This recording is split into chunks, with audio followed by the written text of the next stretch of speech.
Hello, everyone. Good morning or good evening, and thank you for joining us for this webinar. Let me share the screen.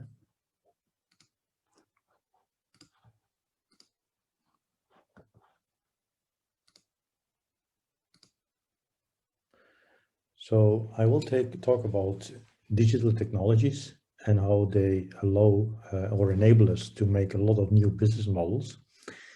But in order to realize these business models, we have to work in a kind of ecosystem approach. And an ecosystem requires a management, so a kind of orchestration. And that's the topic for today. So a few years ago, Thomas Malone from MIT mentioned that most important innovations will not come from technologies, but from new forms of collaboration. And so the question is if innovation ecosystems, which I'm going to talk about today, are also powerful as a new form of collaboration to bring up, let's say, new business models. So let's start with the topic for today.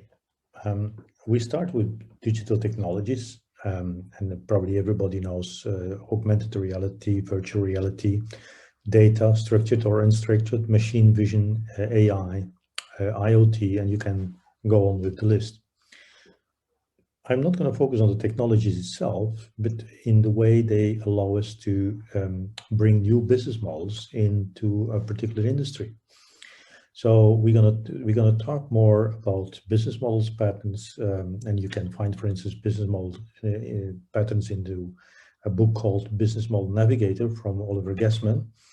We're going to talk about joint value proposition because you don't do that independently, you do that together with other companies, with other organizations.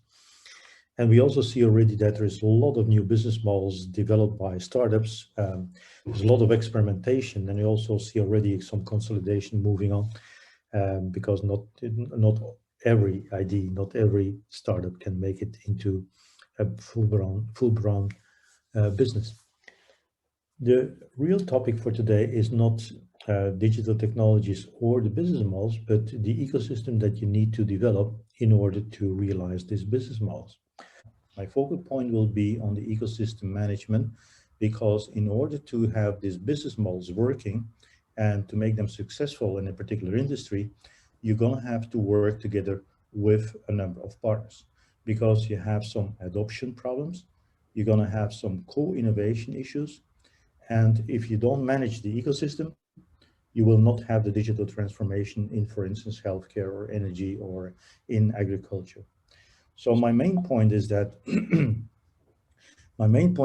you have a lower pace of change going from from the left to the right. The digital technologies go very fast.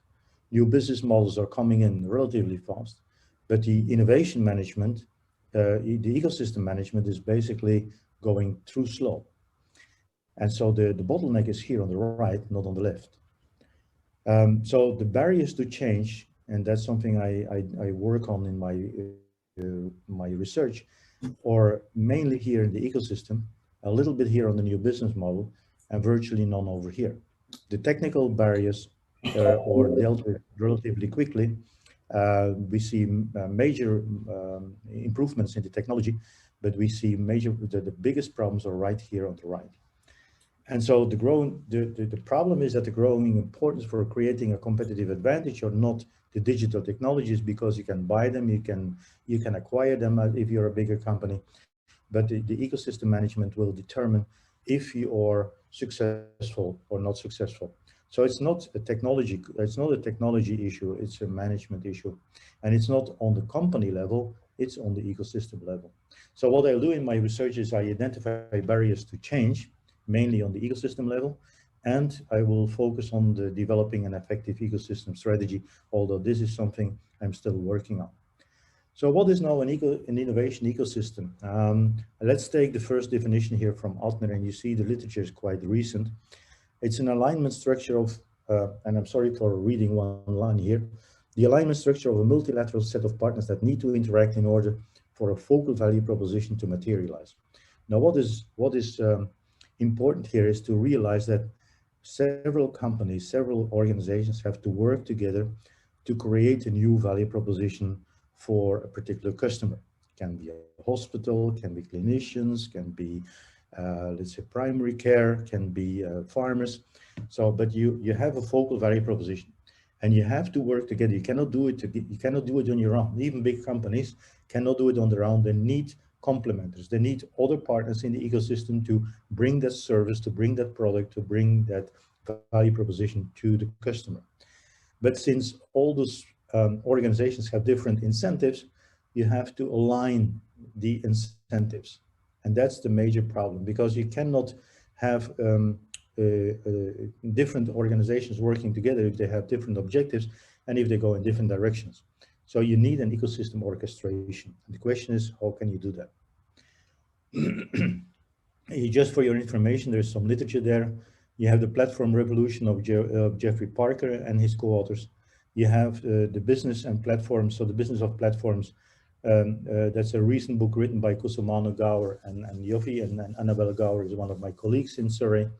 And The Wide Lens is the book I'm focusing most on, although I also criticize it a bit because I see different things happening in the B2B ecosystem. So that's the book of Ron Ottner. It's a revolutionary book at the time. It was published in 2012, but it's a revolutionary book and it's still very valuable. If you want some more literature, academic literature, I can give you the slides later on. But this is some literature, and you see all the literature is quite recent, except for the book of Ron Ottner. Sorry.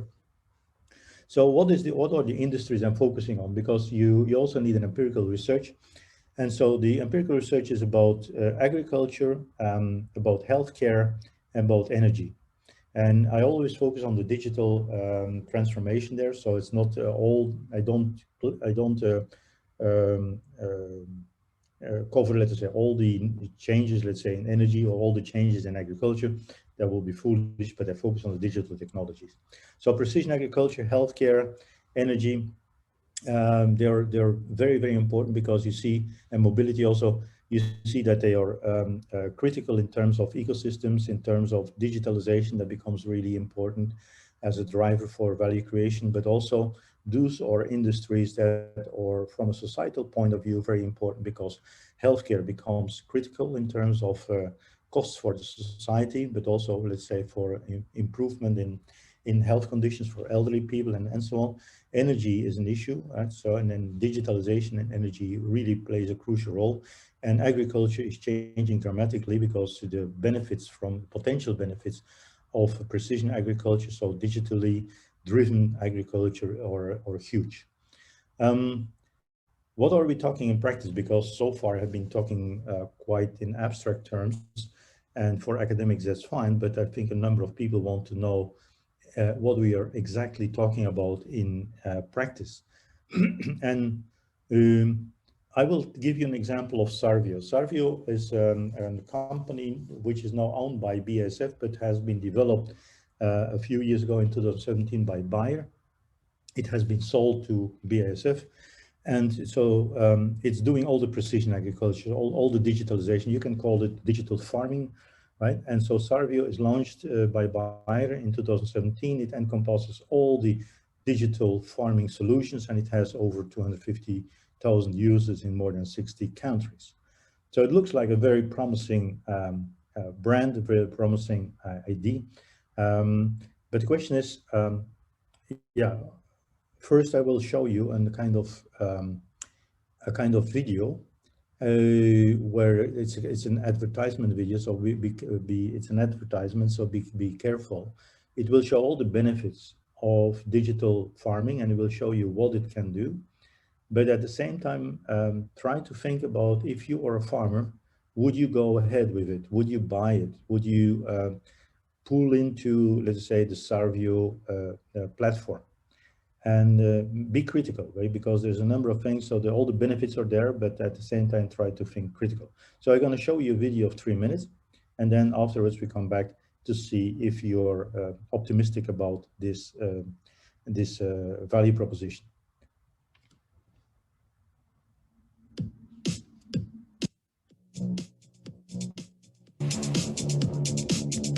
Times can be tough when you depend on something as unpredictable as the weather. Every farmer can tell a story or two about Mother Nature. It's so easy to miss the right moment for protecting your crops from dangerous diseases such as fungal attacks. Wouldn't it be great to have proactive crop protection instead of reacting to infections as they appear? Now you can. Meet your new partner in maintaining healthy crops, Xarvio Field Manager. Field Manager is a web-based decision support system that includes 3 key features to make it easier to do your job while increasing the efficiency of your operations. Field Monitor, all you ever wanted to know about your fields. Current biomass maps helps you identify issues early.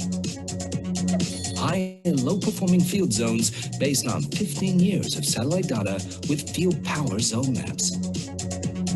Field Zone Maps is a central hub to document and compare the success of all your crop production activities.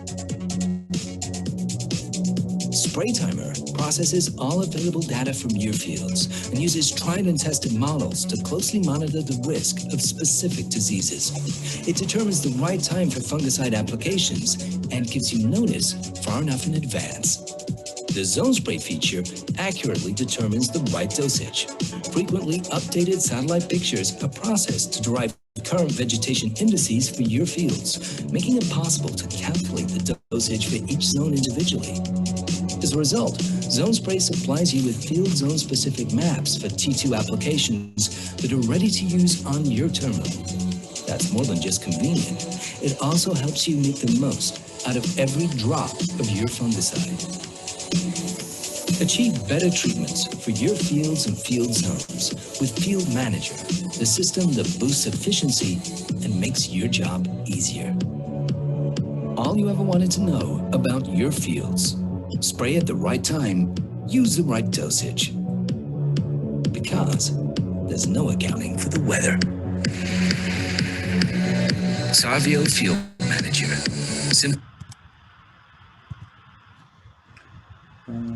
Smarter crop production.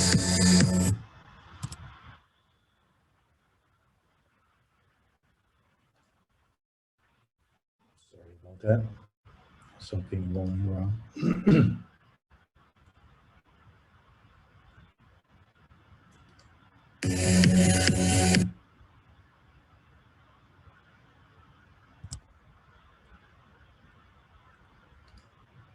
I have to share my screen again, sorry.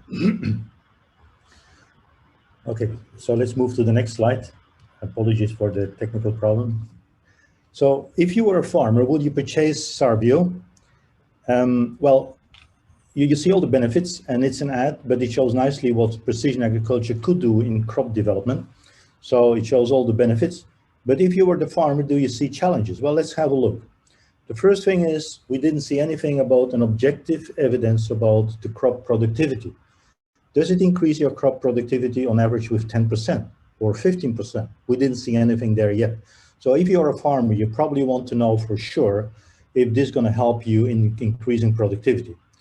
It's also a new investment, so it can be very expensive. Farmers that don't earn that much on average, at least in Europe. So the question is, can we do the investment? Is it too expensive? What is the return on investment? And so on. But then you also have problems with data or field data. So they are basically owned by the farmer. But what is Xarvio doing with it? What can the farmer do with it, right? So to whom is Xarvio selling this data? And then you also have a big problem with the lock-in. Farmers, once they start working together with Xarvio, they may not be able to work with John Deere, for instance, because John Deere has a similar platform. And if you work with Xarvio, what are the conditions that you can work with John Deere? So you still need a machine, right? So maybe you have a John Deere machine, a John Deere tractor, so maybe you end up in problems because you cannot use your John Deere tractor anymore. What about the compatibility with other database systems, right? So this kind of problems, and probably many more problems, or things that have to be resolved before farmers will accept or adopt this technology. And that's not only for the farmers. You also see that other ecosystem partners, like for instance, startup companies that work together with Xarvio, or here in this case with BASF, may have problems in using, let's say, this data outside, let's say, in other applications outside the crop productivity. So you need an ecosystem management, and the question is then who is doing this? Should it be Xarvio? Should it be somebody else? Should it be the farmers? So that's not obvious. Of course, Xarvio will say Xarvio, but that's not obvious here in this context yet. So let's have a look at how crop spraying, how the whole value proposition is changing, right? So traditionally, you just needed two products, a pesticide, right, which you could buy from BASF, for instance, and a spray machine. You just read the instructions and you spray the field as a farmer. But nowadays you have a company like Photonics, this very small startup company in Denmark. So that they put sensors in the field. Sensors transmit infrared invisible light to identify flying insects. So they detect these insects by wind beat frequency, color, and wing to body ratio.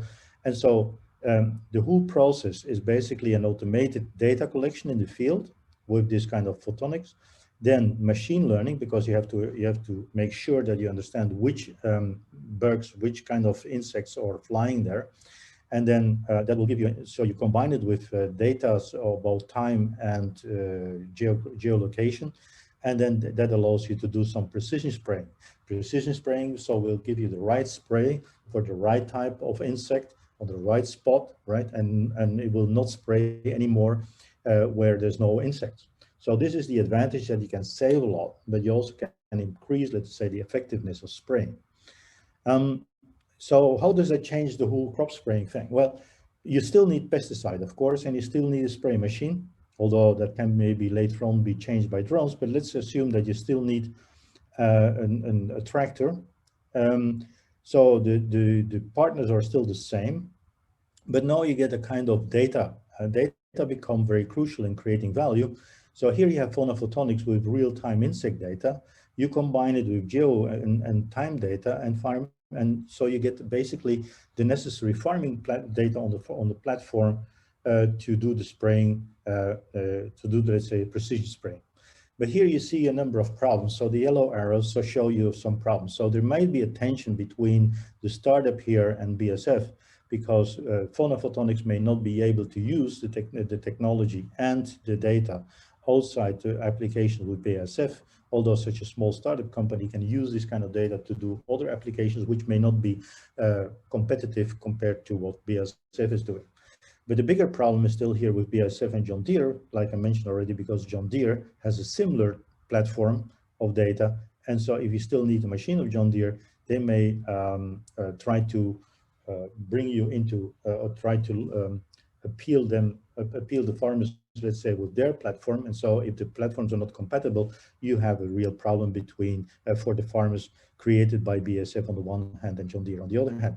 So you have a lot of advantages, but on the other hand, you have also these challenges. So the lock-in for photonics and the farmers, the use of the sensor technology for photonics outside the spraying application, database ownership, compatibility between these databases, and the return on investment.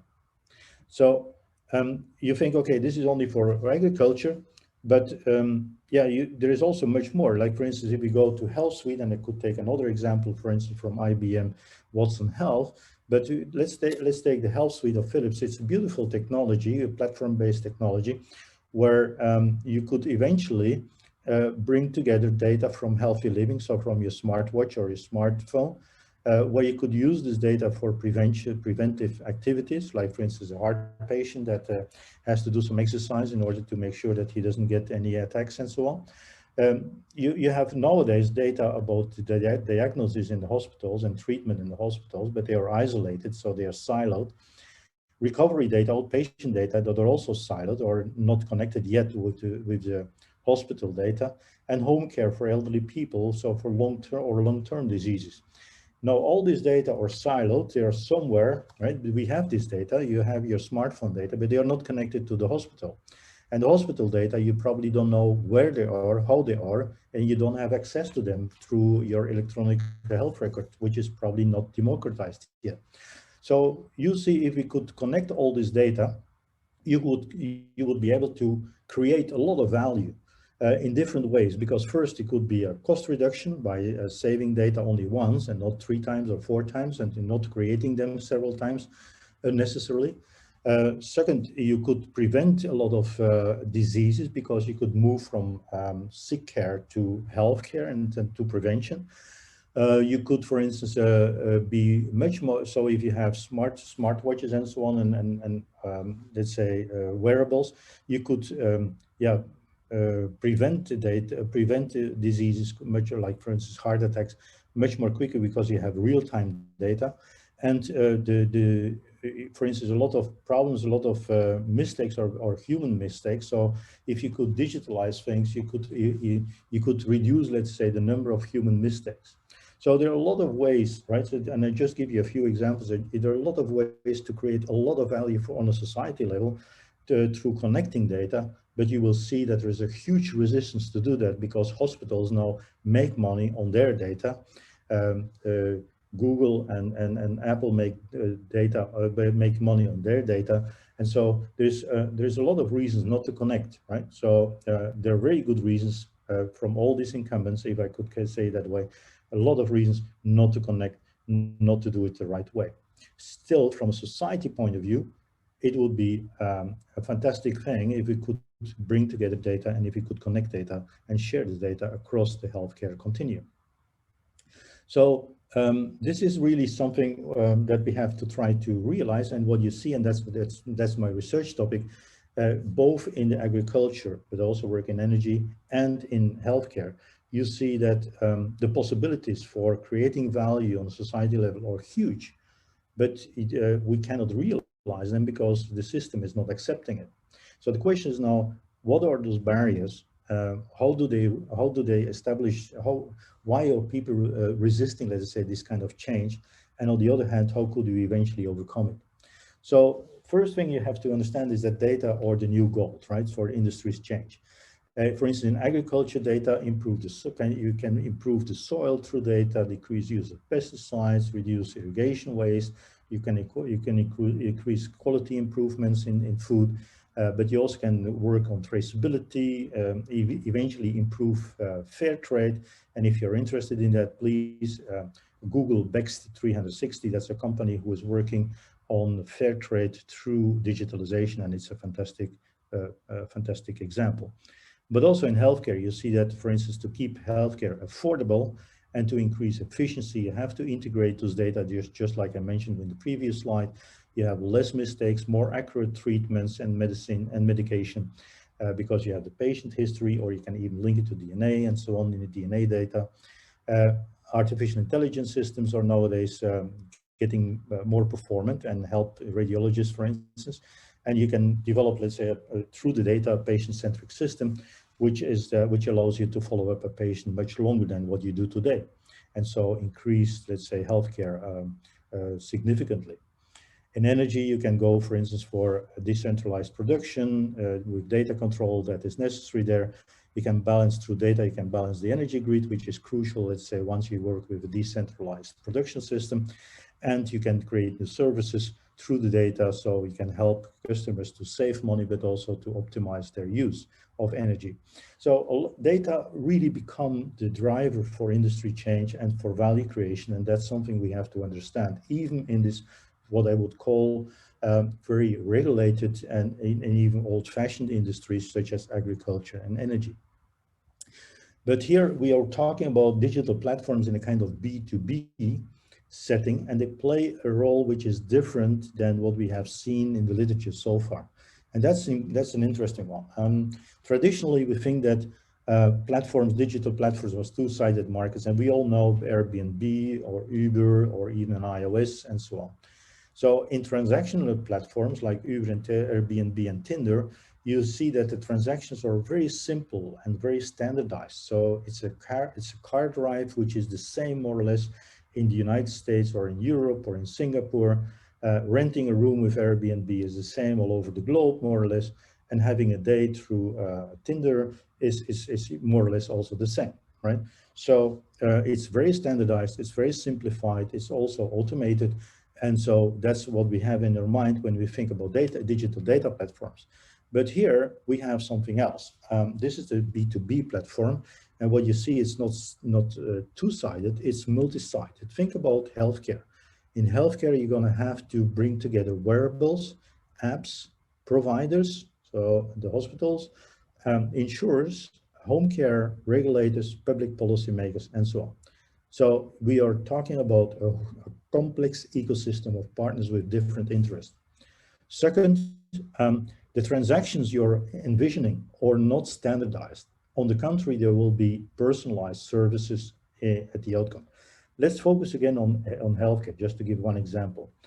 You may have the same disease as your friend, right? And you both go at the same time to the hospital. Yet, in a digitalized hospital, you will have a different treatment because you may have a different history as a patient. You may be a heart patient or you may have a heart disease. And because of your heart disease, when you go to the hospital, you're going to have different medication than your friend.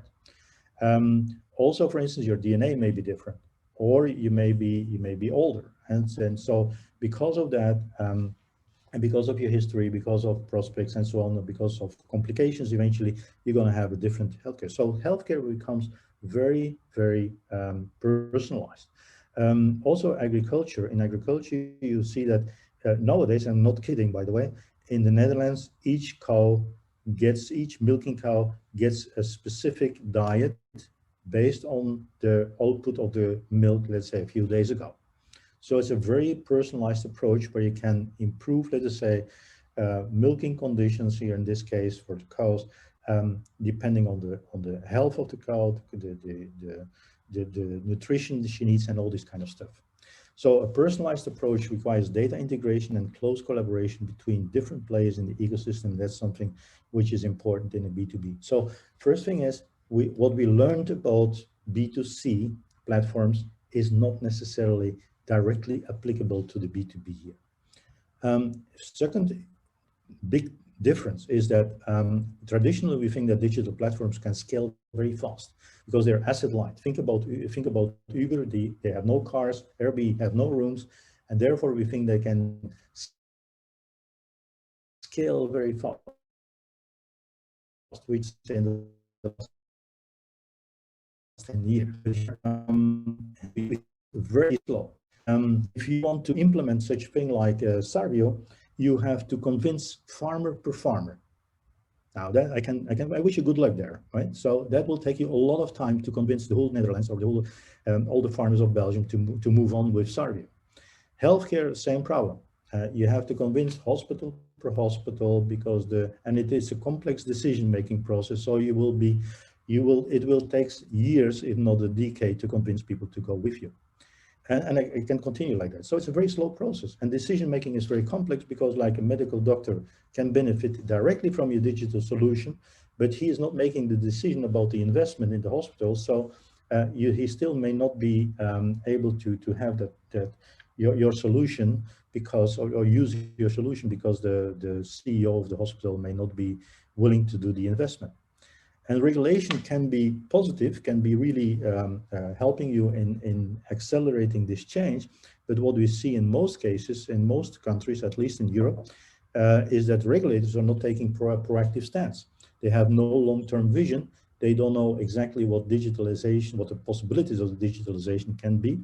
And so in this case, regulation is rather opposing the digitalization because they stick to the status quo, and there's a reason to stick to the status quo because of the current legislation, the current regulation, which doesn't allow to take some risk with the digitalization and to change procedures.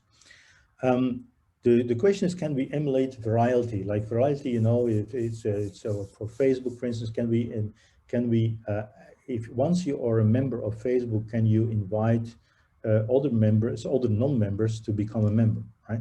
And so that's virality. So here too, can we find mechanisms to accelerate to accelerate, let's say, these ecosystems, right? So, and we see already in the Netherlands, for instance, all kinds of associations, farm associations that bring the level of decision making not at the farm but at a higher level of the farm associations. So if the association is deciding about a particular type of digitalization or adoption of a digitalization, then you see that thousands of farmers are accepting that at the same time. Same happens for hospital associations, so for collective energy purchasing groups. So I think we're going to have to go in that direction where the downstream organizations have to move in that direction and work in associations, work in conglomerations, or work in, let's say, cooperatives to make sure that they can make decisions on digitalization jointly. Maybe most important is that digital technologies don't do anything unless they can change the business processes of the downstream partners. I give you one example. It's a very simple example, maybe a little bit too simple, but the advantage is that this was a research project, and so we have objective figures about the outcomes of such a project, and it's a project about hypertension monitoring for pregnant women. So this is like a team from my previous university in Hasselt, and they have been doing some remote monitoring among pregnant women that have hypertension. So PREMOM is the name. It started in 2014, and what was the objective? To reduce the problems with hypertension among pregnant women. So the project is about telemonitoring. Nowadays, a lot of telemonitoring going on, but in 2014, it was relatively new. And what does it do? Well, it's very simple. A pregnant woman takes blood pressure every 2 times a day, sorry. And so this is linked to an app. So those values, right, those blood pressure values are checked daily by a midwife at the hospital. Contact the gynecologist, and then the pregnant woman can visit the hospital. There is a control group which is working along the, let's say, in the traditional way, and so that means that she has to go every week to the hospital, probably 2 times a day, 2 times a week, just to check the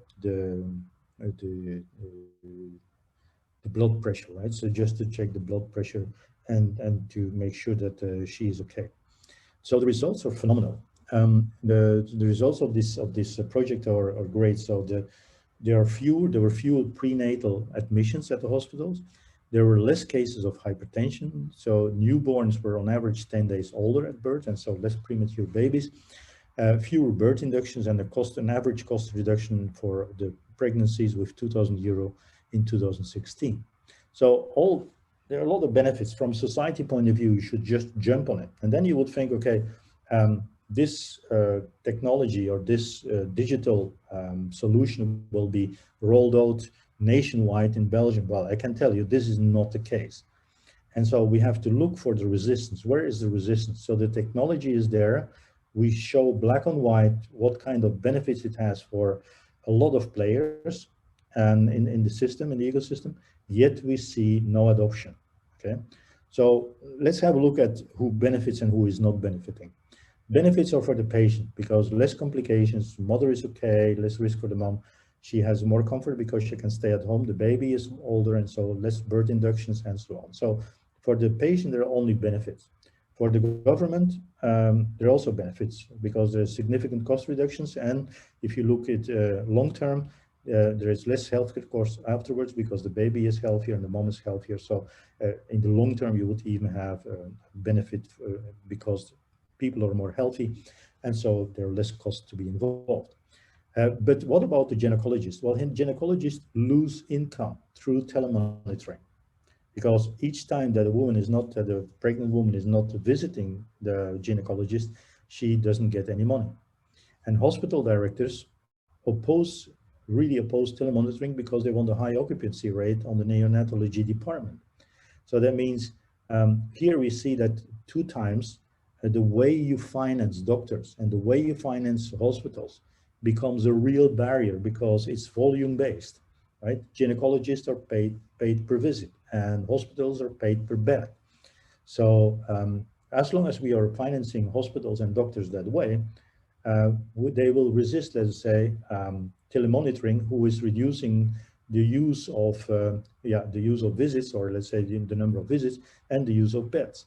So, and the question is, of course, and that's the interesting part, if you are delivering, so if you're delivering this telemonitoring apps and these telemonitoring solutions, you are a company, but you cannot push it. Even when you're a big company, you cannot push, let's say, the hospitals to work in that direction because they're going to resist you, because they lose money.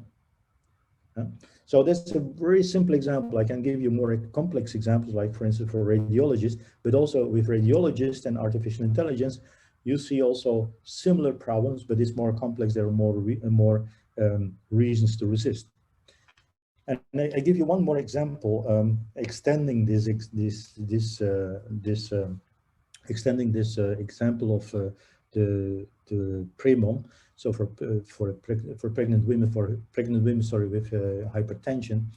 So if we have here the technology provider, and he can make or very complex and very expensive technology, or he can make depending on the digitalization, and we see a lot of examples nowadays, it's a very simplified, cheap technology that is doing very great. Think about, for instance, all the things that you know can do with your smartphone, with your smartwatch, right? So this is a simplified version where previously you had to go to the hospital to get this kind of things monitored. Nowadays, even a very simple smartwatch can do the job. Um, well, this is, oh, sorry about that. This is about simplified, cheaper technology compared to very complex, expensive technology. Now, if you have the clinician here who is using this technology, they're adopting to this technology may lead to less services or loss of income, like we have seen with the Premom example, or it can lead to more services and more income, right? So depending on what you can do, because some complex technology may, for instance, allow you to do more things, right? And to do more analysis, right? Or to do more diagnosis. And so if you look at here, the top right spot, then that's the sweet spot for both, because both will make more money. And so there will be a huge push in that direction. That's why hospitals become so expensive, because for doctors, it's very interesting. They can make more money with more complex technology. So it's a big investment, but doctors also can do more analysis. So there's a very sweet spot for both.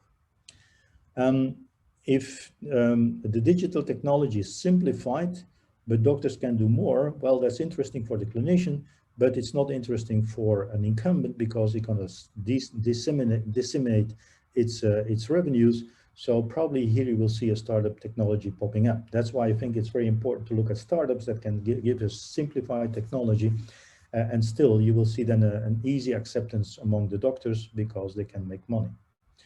The big problem is here, where you see that complex, expensive technology can lead to loss of income and less services.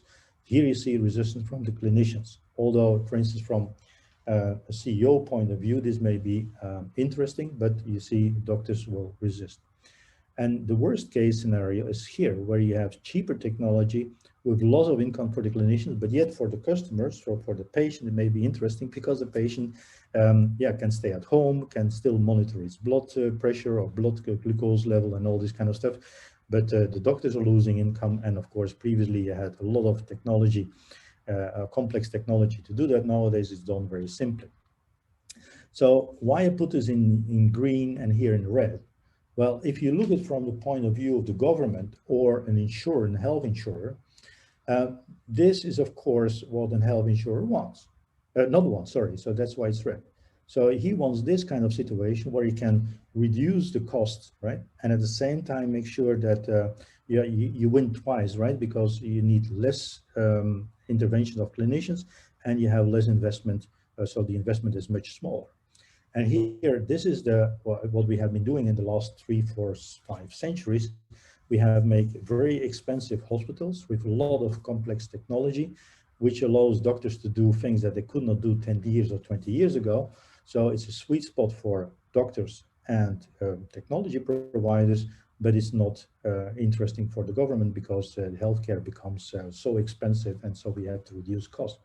So you see that the push will be in the direction here to the northwest, while governments wants to push northeast and southwest, right? So you see already the tensions growing up here, right? So because the technology is moving in a specific direction, which is from a society point of view, not interesting. And so we probably need more of this and a little bit more of that and this, rather than the dominant factor that have been going on for years here. Okay, so and this kind of factors, this kind of resistance is something we have to understand very clearly before we move on. So what are the implications of such a business process changes? Well, digital technologies can change business models fundamentally. That's what we have seen. They require a change on how companies or an infrastructure or experts do function. And not everybody wins, right? So like I showed you in the previous graph, some incumbents, some groups, some individuals may resist the changes for very good reasons. And we have been showing the hypertension case, but I have a lot of cases here which I cannot show you today, but it's always the same reasoning. So the pace of the digital technology is much, much, much faster. That's my first slide, remember, than the changes in the organization of the downstream players.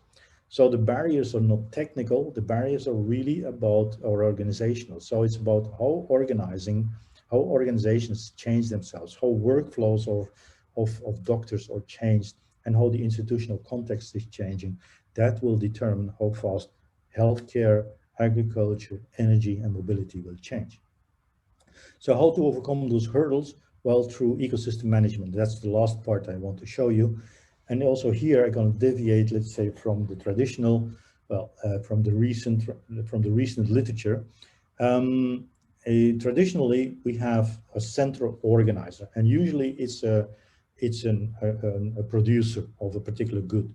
Think about Amazon Kindle, right? In Amazon Kindle, you have a whole ecosystem that Amazon has been setting up very intelligently, because you don't have to sell only the Amazon Kindle, but you also have to sell, let's say, content on the Kindle.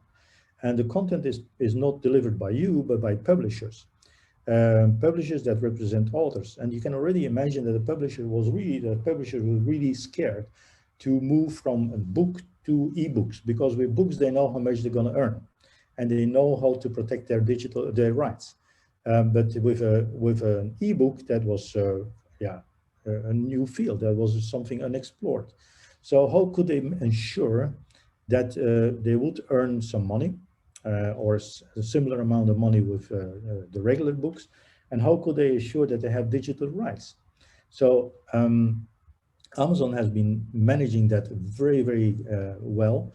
They have been taking away some value from the end consumer, from you and me, because we cannot, for instance, not print it. We cannot copy it. We cannot switch it between different devices, or we cannot copy it and send it to our friends. So these are all things that limit, let's say, the value of an end consumer, just to protect the publishers and to make sure that publishers would stick to this kind of new ecosystem. So there was, this is what we call ecosystem management. It has been done in a very nice way by Amazon Kindle, and that's the reason why Amazon has been winning from Sony and others. So this is one central orchestrator, and in this case, it's a producer. So it's those people that, or Amazon, who is producing the Kindle and who is selling the books. Here in what I have been showing you in this B2B context, it's really not working. So a single orchestrated system is not working. We have to go to a multipolar ecosystem management, and probably not only driven by producers, but also by downstream partners or by the users. So if you look, for instance, at Philips and Siemens and IBM Watson Health, these are big platforms, big platform providers, but they hit the wall when it comes to ecosystem building in healthcare. As the same holds for BASF and Bayer and John Deere in developing ecosystems in agriculture, in digital agriculture. You see that they make a proprietary database in order to make money, but those databases are not connected or not interchangeable. So it creates a lot of problems for farmers or for technology developers. So they are also too small, and so the value is too small. So we can go on with that. So, but it's clear that the single orchestrated ecosystem will not work, right? So, and we have to look for something else. So how to do the ecosystem management then? Well, vendor-specific platforms create resistance. So we should be vendor agnostic. It should be open systems. Common standard settings is very important. So because for the conversion of the standards. Data integration into the workflow of the B2B customers is very, very important. So try to work with customer journeys. You see that nowadays more and more in healthcare, people try to understand to integrate all the services in a healthcare in a kind of customer journey, so that it's a patient-centric approach where everything comes together in a very efficient way. So you also see engagement platforms trajectories, right? From based on an enabling platform like Health Suite, and you see engagement platforms for instance, oncology, or for instance, for heart disease, or for instance, for pregnant women, right? And you see that you always have to work in a kind of co-creation fashion with the B2B customers, because if you don't do that, people will, hospitals, for instance, or radiologists will just reject your solution. So don't go alone, build momentum with motivated partners. So you have to make kind of coalitions of the willing to create momentum. You cannot do it on your own, you have to do it with other partners. So combine the strength with players that can win most from digitalization. Those are the people, those are the organizations that will help you in setting the first steps. And it's a dynamic process, it's a stepwise process. So I'm always thinking, and that's something I'm still not 100% sure about, what should be the steering committee, the steering coalition in the beginning. And you start probably with a project-wise or very small, step by step, because you cannot change healthcare at once. So you have to do it in particular areas for particular purposes and try to build up later on. Early adopters are very important because they will be the first customers that will help you to, to build these solutions. Changing regulations is also very important because it can tip the market, and here you see that the government has to change its role, and build projects in the fringe to explore the opportunities is also very important, because in many cases you cannot change the system because the system will resist too much, but you can show it in the fringe what could be possible. And then we have, for instance, in Belgium, a very nice example. It's called the Internet of Energy, where nothing is changing in the industry itself, but you allow, so you bring anonymized data to the internet, and small companies can work with this data to show what they can deliver as value to customers. So although the system is not changing yet, by working with this kind of projects in the fringe, you can show what kind of value you can create by data analytics. Scaling is a very important problem, right? So we have been mentioning that because the downstream players are very fragmented. Think about farms, think about hospitals, and so on. So associations of consortia, both on the supply, but also certainly on the demand side, is very important, and we probably have to focus on that very much. The examples I've shown you with the dairy industry is an interesting one. And look for trust-based multipolar orchestration, so versus market power-based unipolar orchestration is a very important one. So trust is going to be very important, rather than just market power, using your market power and just enforce others to do what you would like them to do. That's probably not the way we have to work. Conclusions, very quickly. Focus on new digital technologies is fine, but the technology itself is not creating any value. It's the business model that's going to create the value. That's something more general than digitalization, but it's very important to get that message. So our era is characterized by many disruptive applications of digital technologies. So probably in all industries, we will see a transformation to the core because of digitalization. Digital business models then require an ecosystem approach. How do you want to create value together with your partners in an ecosystem, and how can everybody win being part of it? So that's a crucial question that you should ask. And you will see in all digital business models that I have been describing so far, you only can implement it the right way if others are helping you, if others are taking a particular role in that ecosystem, and you have to manage that. So the orchestration of the ecosystem is important. We have some literature there, but here I think we have to change it because the unipolar producer-driven orchestration is not really working.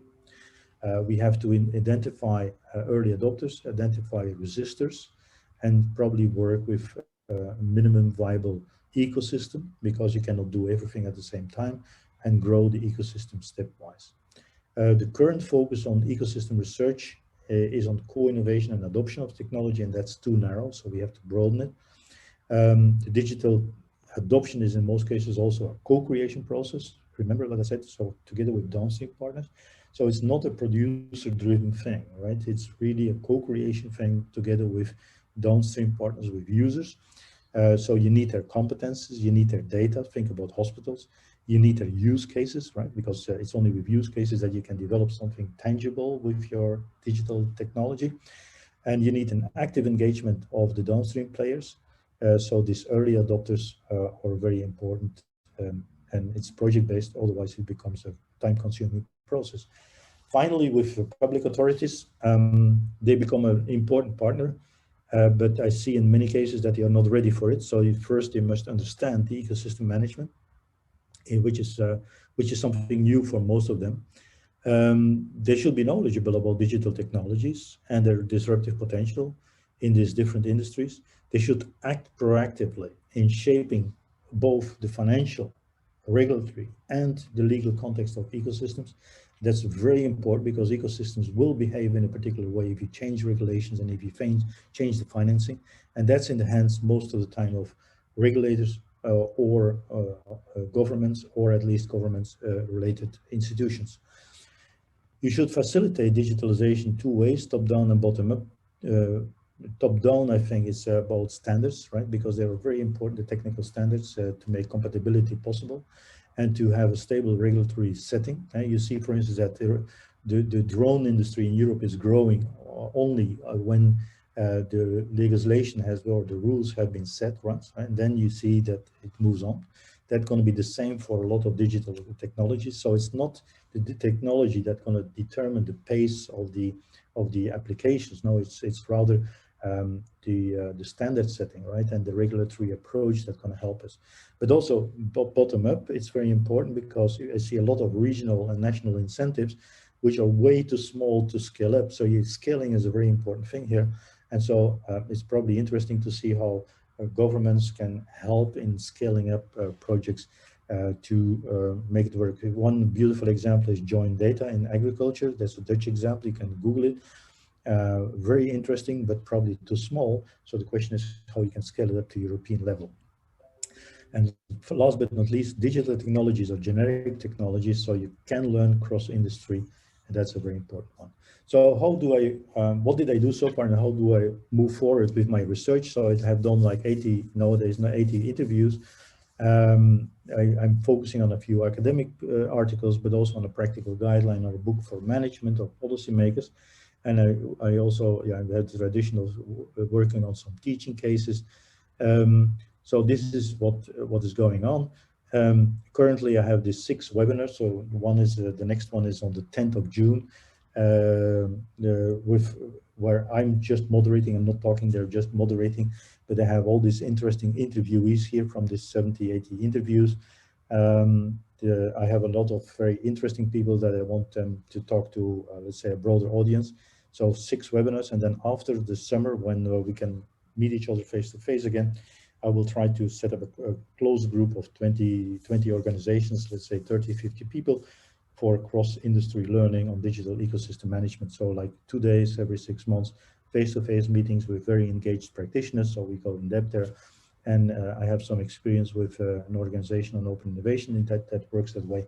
So that's something I want to set up, and I think that can be very useful both for let's say hospitals, user organization, but also producers, and on the other hand, institutional setting makers such as regulators and hospitals. And governments. So time for Q&A. I will stop sharing my screen. I can imagine that there are some questions. Yeah. So thank you very much for the intensive sharing of your new insights and a lot of fruits for thought. So the audience, please feel free to put your questions in the chat box. We'll answer the questions one by one in a more organized manner. While you do that, I want to kickstart the Q&A by asking the first question to Juan. So you know that at Singapore University of Technology and Design, we're very proactive about designing new technologies, products, and services and assistance. And in the literature of ecosystem, it looks like ecosystems emerge from the designs of technologies as a phenomenon of emergence or response as a result of the emergence or design of technologies.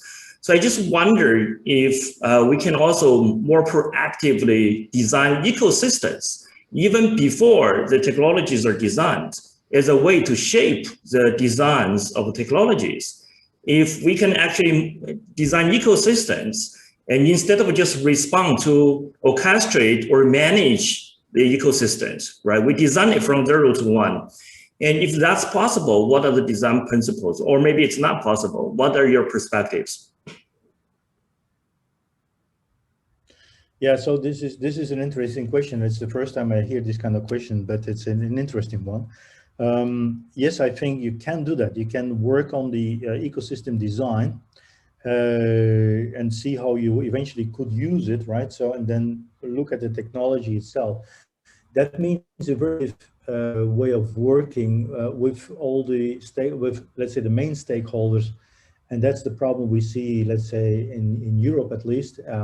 I don't know exactly for Singapore, but in Europe, you see that the technology companies or the technology, so digital technology companies, the technology providers, or those that really are forcing or trying to move forward. Philips, for instance, with his Health Suite is a beautiful technology, so they want to use that technology now to build an ecosystem. What you say is just the opposite. So can we look at the requirements of the ecosystem, then go to the technology, which would be very interesting. And it's the first time I hear that question. The question is first, can you bring together all the relevant ecosystem partners, right? So that's very difficult. And can you bring them together in a kind of perspective that goes like 5 years, 10 years ahead? Can people think forward in that way? But I see the benefits for it also, because if you can show where you want to go, and if government can commit for some budgets and for some guarantees, so if the government can guarantee some financing, but also let's say some regulations, and also then you take away a lot of uncertainties already, and the technology can basically move in a particular direction much faster than what we have seen so far. So yes, I see the benefits. The only problem I see there is that you have to be very proactive and very, almost clairvoyant, right? So into the future. So you have to have so good understanding what the future should be. And you probably need a very strong government or a very strong institutional setting to do that, right? So, and I don't see personally, for instance, in Belgium or in a few other countries in Europe. Okay, thank you. This answers the question in the chat box. I think the first real question is from Iyad. Is a data federation the solution to the single database and the cost reduction point?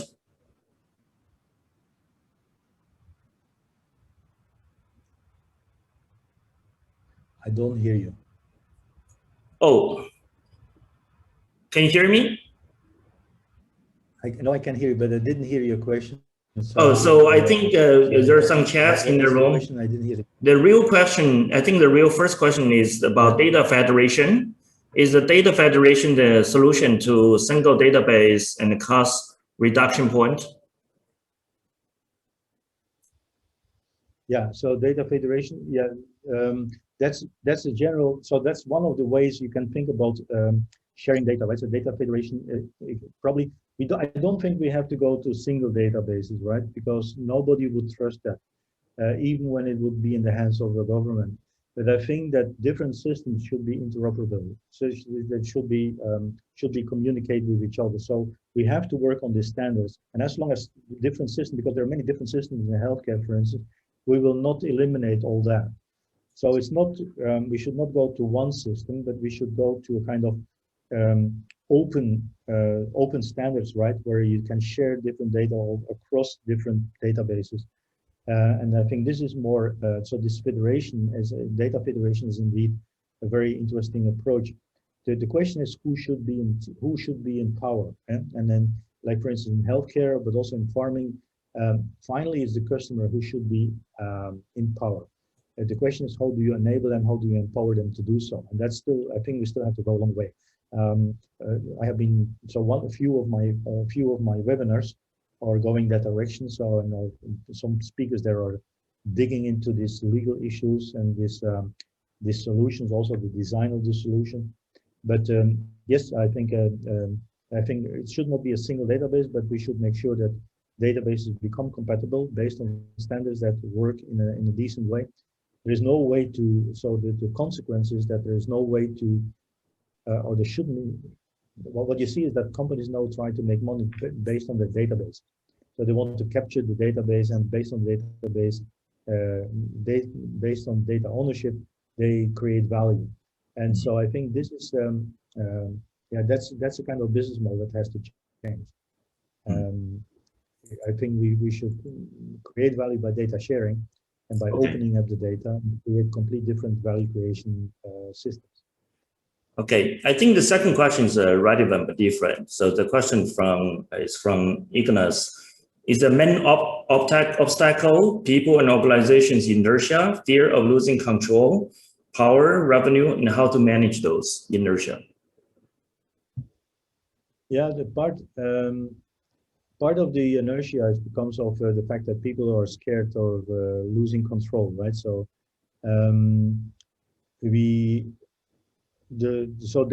data privacy is an issue, of course, right? But I think if you can listen carefully to what specialists are telling you, so it's always possible to pseudonymize the data. So there's a difference between anonymization and pseudonymization. But you see that there are technical possibilities to do that and to open up the data at the same time, and at the same time make sure that you have the data privacy. So I think from a technical point of view, it's possible. The question is, of course, who do we have the who do we give the power to, right? It should be the government, should it be the patient, the farmer, so the customer, should it be doctors and so on. But the big problem I see is that the fact that nowadays databases are used in a specific way. I think, for instance, the hospitals, they will probably not be happy to give up their ownership of this database because they make money out of it. So a lot of people can lose money if we open up the databases, right? And there are going to be new ways of making money, right? But it's the fact that proprietary databases have to be opened up entails that a lot of people will lose money. Okay, so the next question is from Paro. How managers should decide which ecosystem to decide for a particular technology, which technology and ecosystem to bet on to further proof their business models? This is a general question, of course, so I only can give you a general answer here. I think you have to look at what your technology wants to do, right? What kind of value you want to create. In most cases, you're going to create, let's say, a new service or a new product, and in this case, you can just follow, let's say, the recommendations of Ron Offner and the platform-based economy from Van Alstein and so on. So this is a producer-driven ecosystem, and it's well understood how you have to do that. The issues here that I showed you are, let's say, B2B organizations or B2B ecosystems, and they are very much regulated. And if you work in that way, then the rules are changing because you have to work in a trust-based system. You have to work together to co-create together with downstream activity, with downstream partners. So the logic is not the same. So depending on what you want to do, most of the time, like 90% of the cases in many industries, it's just a product or a service you're going to deliver in a different way through a platform. Then I think a producer-driven unipolar orchestration is fine.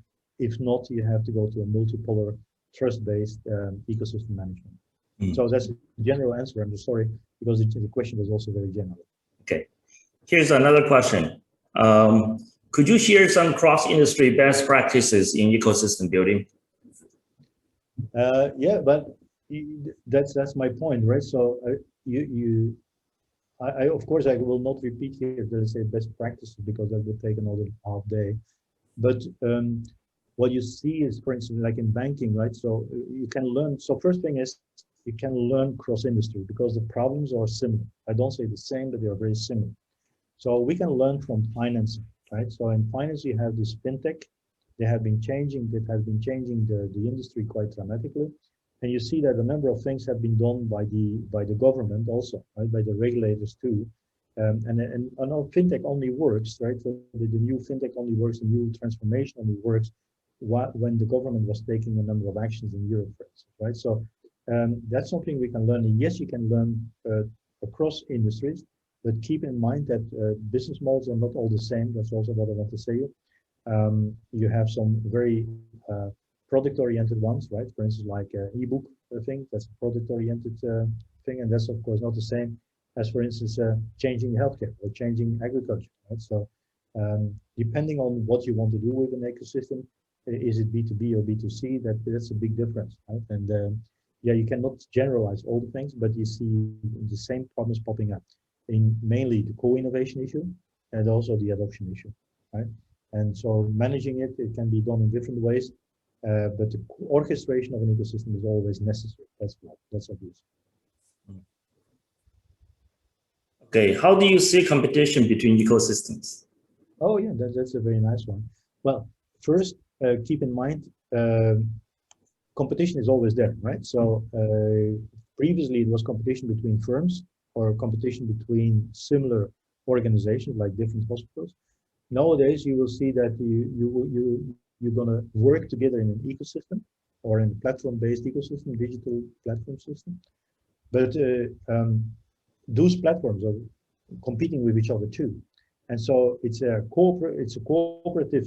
Yeah, that's kind of what we call co-opetition, right? So you work together with a number of partners. The different ecosystems, different platforms are competing with each other, and yeah, you're in a multi-layered competition. It's no longer single-layered, me and my competitors, but it's an ecosystem versus an ecosystem.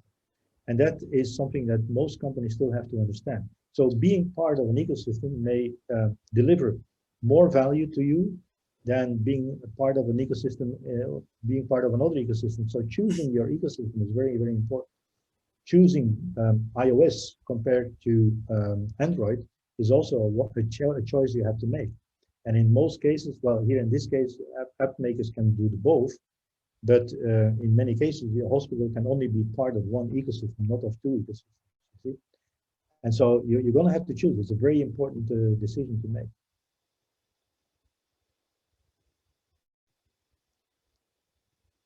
I don't hear you. I don't hear you.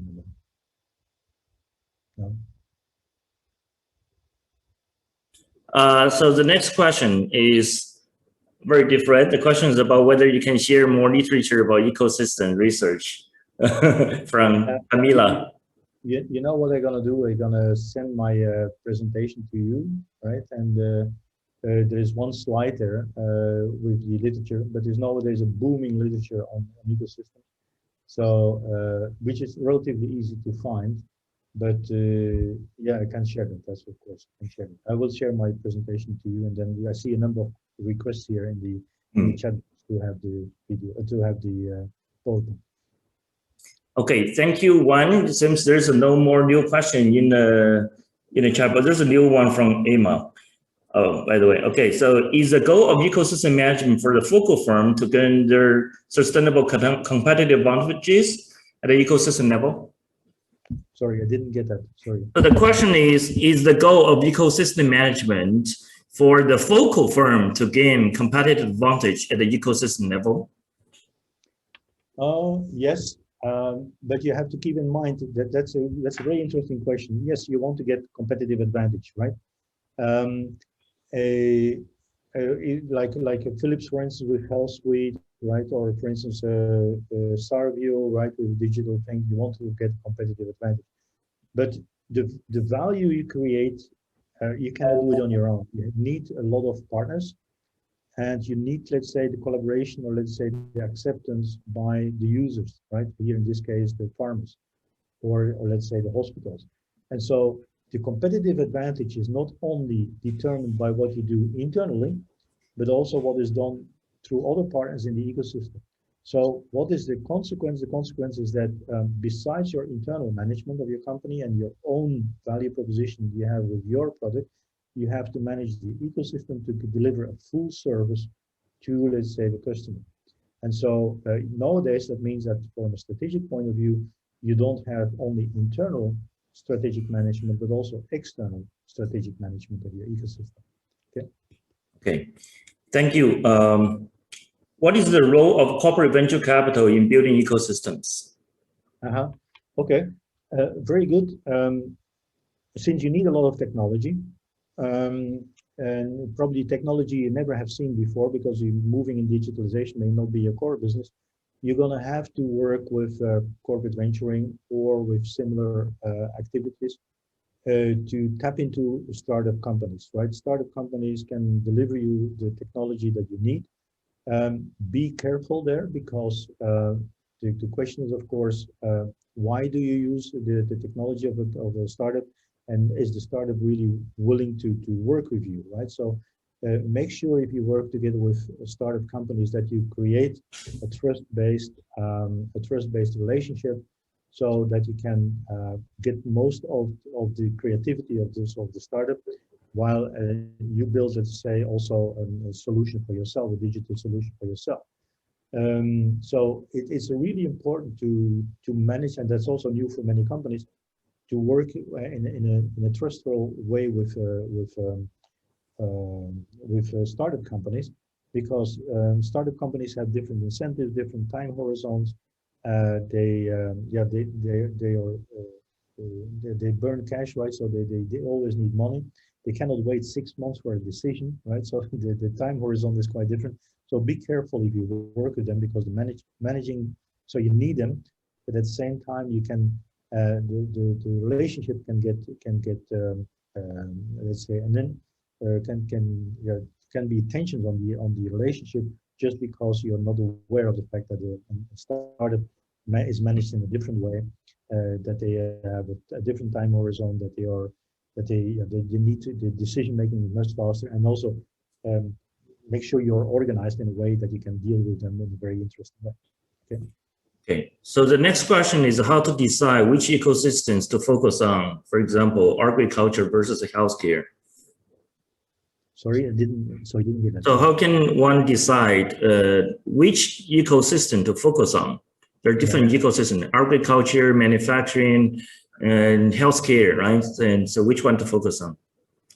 Of course, you have to focus on your own industry, right? And see what digitalization can do. So what are how is the business model changing, right? And then you can look at different areas. So you can look at cross-industry. You can look at examples that have done the same thing, that have realized the same value proposition through an ecosystem building, right?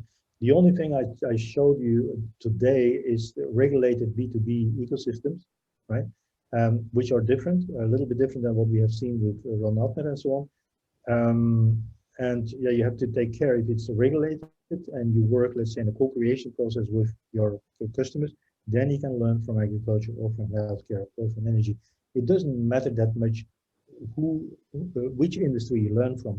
It's more about the type of ecosystem that you have to set up, the purpose of your ecosystem that you want to do, the value proposition you have in mind, and the type of partners you have, right? So this is, don't look at the industry, right? So you just have to look at your own value proposition that you want to create together with partners, and look at them at other similar types of ecosystem. It can be in agriculture, can be in healthcare, can be in banking, can be in insurance. It doesn't matter, as long as you can learn cross industry.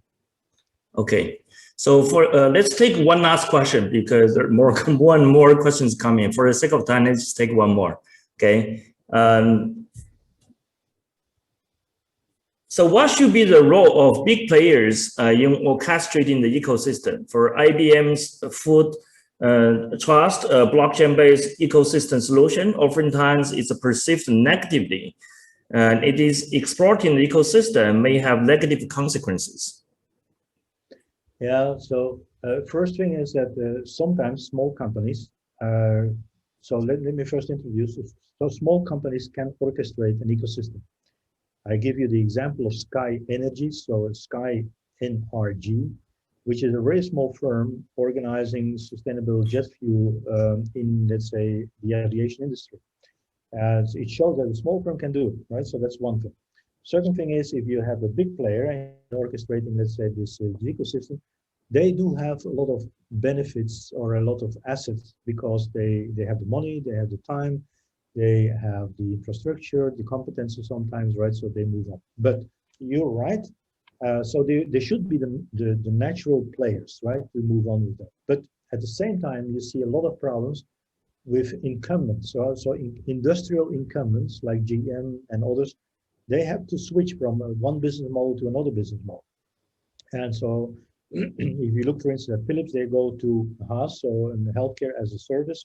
So that's completely different from selling MRIs and different stuff, right? So the switch is very, very big. And for some companies, this is a major step to take, which does not necessarily mean that they are also the best companies to do that, right?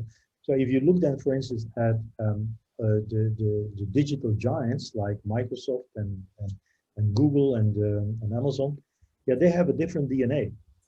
They are used to work with data. They're used to work with data analytics, right? They have other problems, right? So they are, for instance, not that much related to hospitals and so on.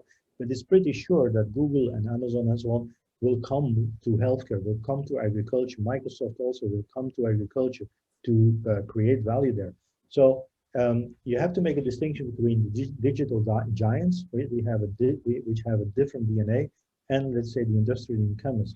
But what the industrial incumbents have to do is to avoid two mistakes. One mistake is to wait. An incumbent who is waiting is a dead incumbent. An incumbent the other problem is that some incumbents want to jump too fast. And we have seen that with GM. GM was really working very well on digitalization, but it was going too heavily. If you look at other companies, they move piecewise, right, step by step.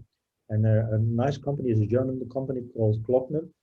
They have been doing it stepwise, right? Small projects, moving on, building competence, and so on. So yes, the answer is for incumbents. You can do it. There's a way to do it. Be careful, right? The mistakes that you can make, it's possible to do it. Of course, you have these big giants, keep in mind, so that competition may come from them too, besides the startups, right? So competition is everywhere now. So from unexpected, from new startups that you never heard about, and from the big giants too, right? So, but still, it's possible. I think incumbents have a number of assets because the fact that they know the industry, the fact that they know the customers, the fact that they have trustful relationship with customers, that certainly in B2B may be very helpful. Mm-hmm. Okay, thank you, Wim. So I want to take this opportunity to make an announcement of a call for papers of a special issue with Technovision, for which one is the co-editor-in-chief as well. So I'm working with Olga in Melbourne and Pascal in Paris to co-edit a special issue for Technovision on the consequences of big data for innovation and technology management. And the consequences can be positive ones and also negative ones. And this topic actually is very relevant to some key points that one has made during his talk today. And so if you're doing research about big data, especially digital innovation ecosystems, which deal with data as a key issue, and about technology, organization, economic, social, technical factors, anything around this topic, if you're doing research in this regard, you're more than welcome to submit papers to our special issue. You can find the call for papers on the website of Technovision as well. And you can, if you have any question, you can feel free to email us. So I wanna thank Wen again for his time and to share his insight with our community. And we're very thankful for the digital innovation today, like Room and other online meeting technologies, which allowed the ecosystem and all of us with a shared interest in ecosystem to gather digitally together from different continents and different fields. It's just wonderful. And thank you, Wen, and thank you everybody for your participation in the SUDD Data-Driven Innovation App Seminar Series. We look forward to seeing you in person in the future. Thank you. Keep in touch. Thank you very much. Thank you, Wen. Yeah. Bye-bye. Keep in touch. Bye-bye.